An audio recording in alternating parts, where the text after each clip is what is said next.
Listen, a lot of us are going through storms in our lives where we feel like all of our peace and our joy has been robbed, the joy of our salvation and the peace of God.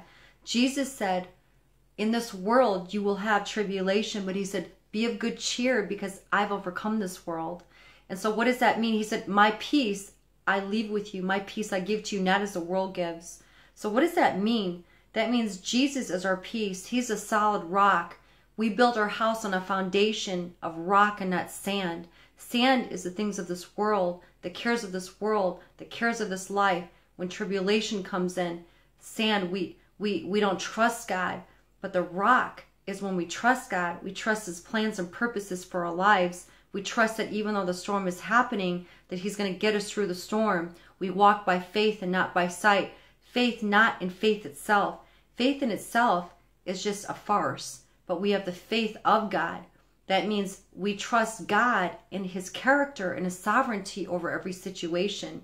That means we don't trust ourselves, but we trust God that he's in control, that he will never leave us and he'll never forsake us.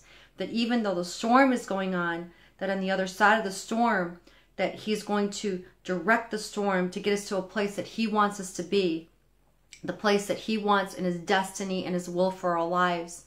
So enjoy the ride through the storm. It's not fun when you're going through a storm, but you can trust that God is the God of storms.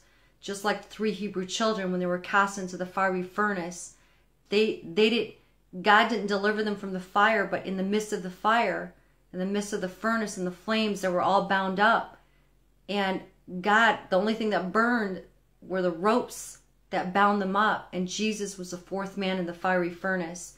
So sometimes we got to go through the storms. Sometimes we got to go through the fire. But we can trust that God, he is the author of all things in our lives. And even the enemy has to ask permission from him before he can touch us. He will never leave you. He will never forsake you.